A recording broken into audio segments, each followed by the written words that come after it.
By the time I realized I was not being initiated, I was being seasoned like cheap cast iron. I had already memorized the rhythm of the office. Around early morning, the elevators sighed open, the glossy lobby reflected ambition back at us, and everyone at Voss and Quill Capital wore the same expression: pleasant mouth, predatory eyes. I was 28, fresh from 2 years of proving I could read a balance sheet faster than most people could read a menu, and still somehow I had become the department pack mule. Vendor reconciliations, compliance binders, backlogged contract abstracts, board packet formatting. The endless parade of tasks nobody claimed until they needed credit for them. At first, I told myself it was ordinary. New woman, junior title, steep hill. You climb. Then there was Daria. Daria was my boss. Stylish in the way a locked cabinet is stylish, polished, rigid, expensive, and always shut. She had the habit of smiling without softening.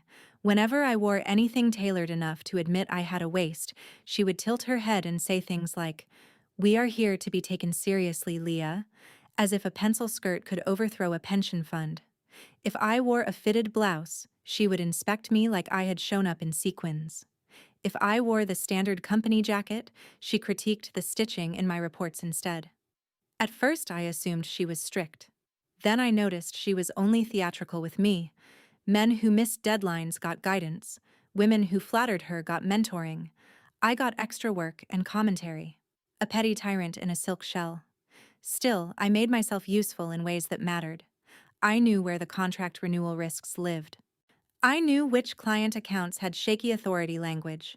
I knew which real estate entity had title paperwork that still referenced a dead partner. I knew the firm had a charming habit of treating documentation as decorative, which is how lawsuits are born wearing loafers. That was the irony. They trusted me with the ugly facts because I was quiet enough to keep them neat. After 2 years, they hired a new analyst named Owen. He had tidy hair, eager manners, and the confidence of someone who had never had his competence doubted by a woman in a cashmere shell. I saw him and thought, finally. Maybe the glorified clerical avalanche would be shared. Daria introduced him to the team with one hand on his shoulder, like she had assembled him from premium parts. "Leah will get him up to speed," she said. "Not teach him the ropes. Not help him settle in.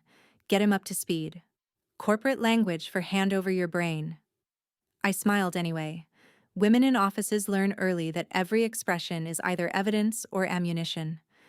A few days later, I was carrying a stack of draft service agreements past the small conference room near the records alcove when I heard my own name. That will stop a woman colder than a tax line. I paused by the door, silent behind frosted glass and bad leadership. Daria spoke first. "She is not senior material." Then Martin from operations, who confused volume with authority, laughed. "She is useful, though." Useful. A word men use when they want labor without humanity. Then Daria said it.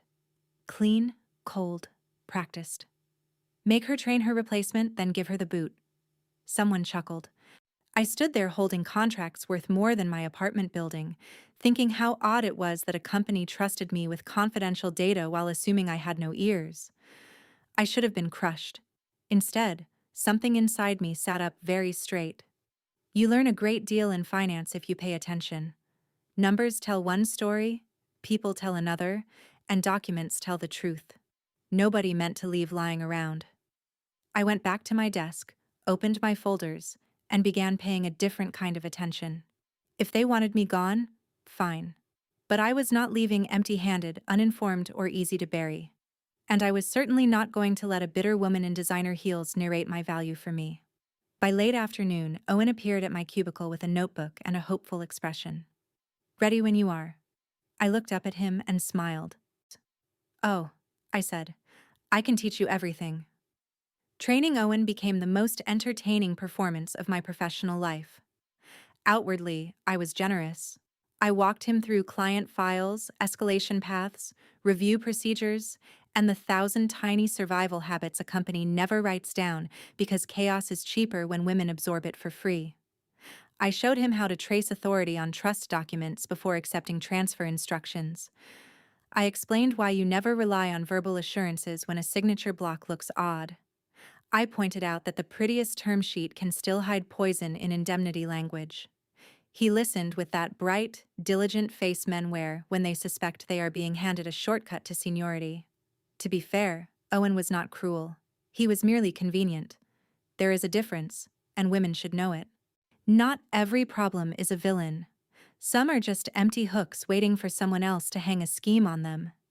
He asked thoughtful questions. He thanked me. He also never once asked why a so-called underperformer was entrusted with teaching him the inner organs of the department. That told me enough. Meanwhile, Daria grew sharper. If I turned in a report early, she found the font inelegant. If I flagged a governance risk, she said I was overcomplicating routine business. One morning, I wore a navy dress with a high collar and sleeves to the elbow, and she still looked me over as if I had arrived dressed as a scandal. Young women mistake attention for influence, she told me in front of compliance. I gave her my sweetest smile.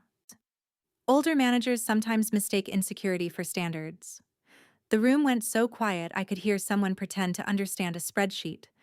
Daria recovered first. Women like her always do. Do not be clever with me. That was rich, considering cleverness was the only thing keeping the department solvent. I did not waste my anger. I documented every assignment dump, every inconsistent review note, every time my work was used in executive meetings without attribution, every contradiction between what they said in public and what they said in private. Dates, witnesses, forwarded emails, policy language. I copied nothing protected for personal gain. I preserved what a lawyer would call pattern and what a board would call a problem. Then I found the real jewel. Voss and Quill had been inflating confidence around an upcoming systems integration. Publicly, leadership described the transition as stable. Internally, the architecture was brittle enough to crack under a strong opinion. Client data backups were fragmented across old repositories, access controls were loose, and critical deletion authority sat far too close to routine admin pathways. That is what happens when executives think internal controls are decorative and information governance is something only boring women talk about. I talked about it plenty. In writing. Repeatedly. They ignored me repeatedly. So when Owen asked about the legacy database environment, I gave him the sanitized overview and watched his eyes glaze. He wanted shortcuts, not stewardship. Daria wanted obedience, not competence. Martin wanted someone to blame in advance. Together, they had built the exact kind of corporate opera that ends with lawyers billing by the breath. The week before my exit, Human Resources called me in around late afternoon and used that tender voice companies reserve for layoffs and dental billing. They framed it as restructuring. I framed it internally as proof. No severance worth respecting. No real explanation. A confidentiality packet thick enough to stun a raccoon. I did not sign on the spot. That is another thing women should remember. Sadness is not consent. Urgency is not authority. If someone wants your signature quickly, they usually fear your silence less than your patience. I took the documents home, reviewed every clause, and marked the defects like a woman polishing silver before a funeral. The next morning, Owen leaned over my desk and asked, almost sheepishly, "Before you go, can you show me the emergency purge protocol in the old system? Martin said I should know all the back-end procedures." I looked at him for a long moment. The office hummed. Daria strode by in heels sharp enough to qualify as an attitude. The printer coughed. Somebody laughed too loudly in investor relations. And there it was. Their arrogance, gift wrapped.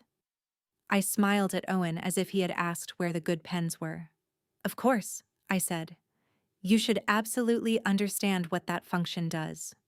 There is an art to telling the truth in a way foolish people hear as permission." I did not invent anything for Owen. I did not hack a screen, write a script, or whisper some cinematic nonsense over a flickering monitor. I explained, in plain terms, that the old repository contained a destructive administrative function meant for controlled archival events and contaminated imports. I said it was restricted, risky, and not for casual use. I also said the company had never implemented sensible permission barriers because leadership preferred speed to safeguards. His brows lifted. That seems insane. It is, I said, which is why good governance exists. I showed him where the request chain lived, which forms were supposed to exist, which approvals were required, and which warning prompts meant stop immediately and call legal, compliance, and information security. In a healthier company, that lesson would have been boring. At Voss and Quill, it felt like introducing a toddler to a chandelier. He nodded through it all, writing in his notebook like diligence itself. My last day arrived under a pale sky and a heavier mood. Layoff days always feel staged. People avoid your eyes as if unemployment might be airborne. A few coworkers gave me sympathetic smiles. One slipped me a private note with a recruiter recommendation. Another whispered that everyone knew I had carried half the division. Funny how truth becomes social once there is no salary attached. Daria called me into her office near midday. She had arranged her face into magnanimity, which on her looked like constipation in pearls. I hope you take this as a growth opportunity, she said. I almost admired the commitment. I will take it as evidence. Her mouth tightened. Be careful, Leah.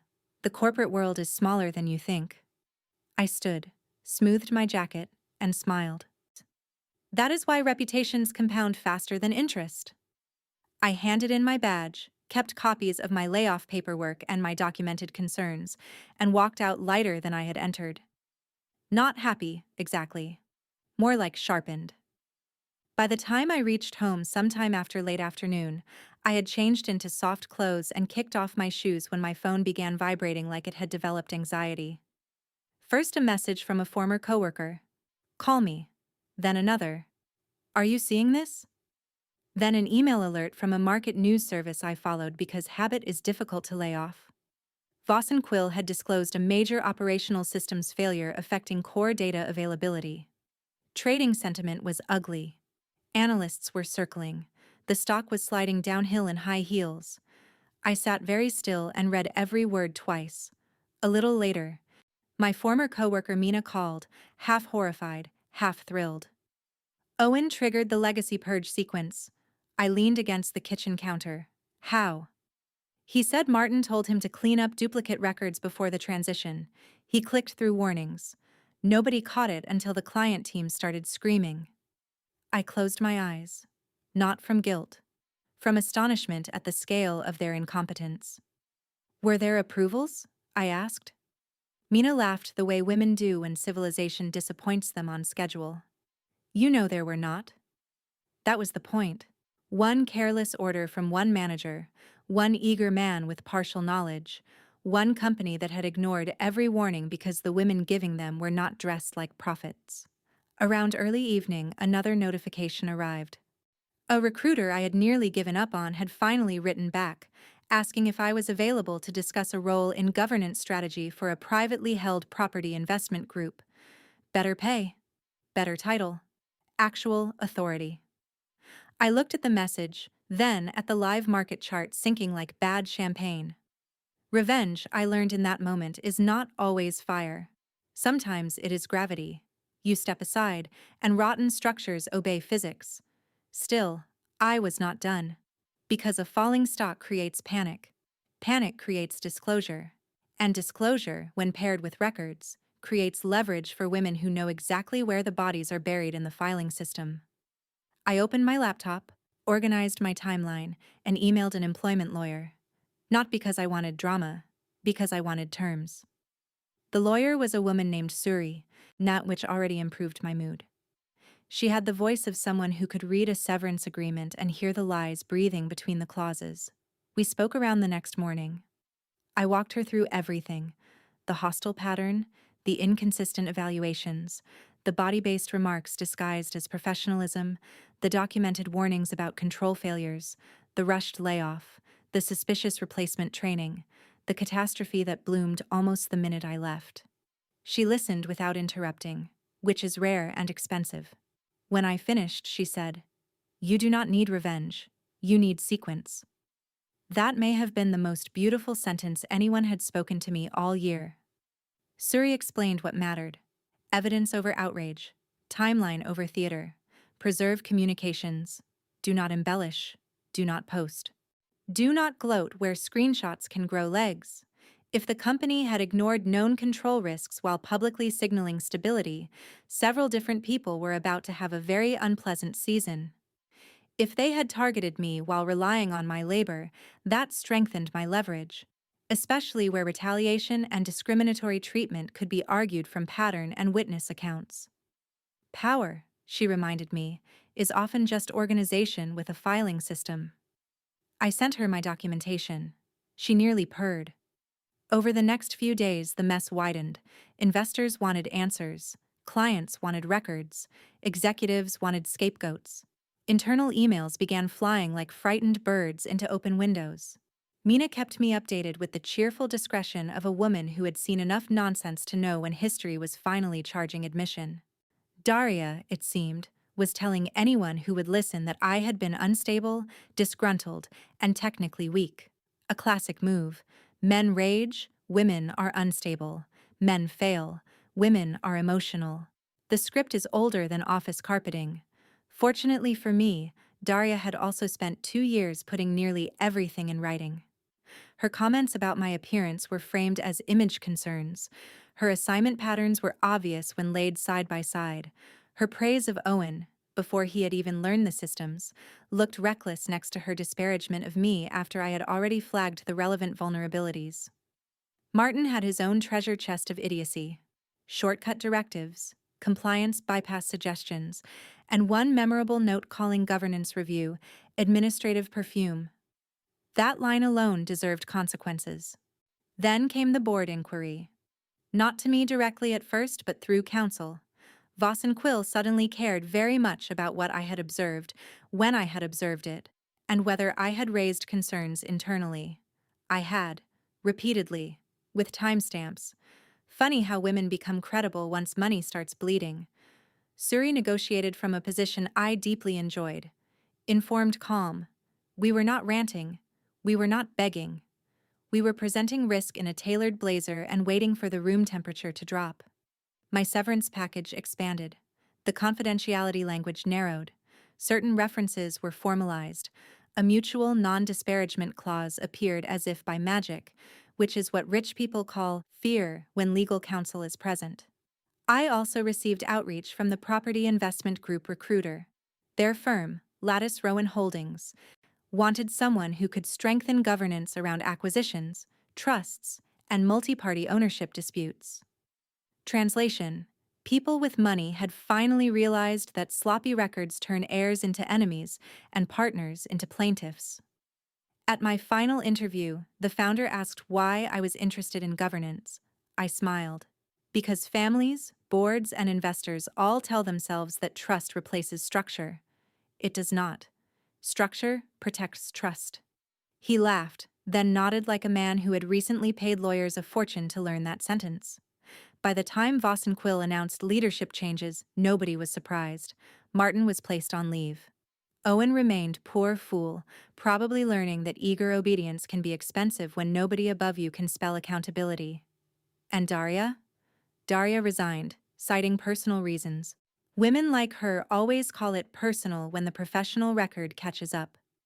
When my settlement arrived, I did not celebrate with anything dramatic.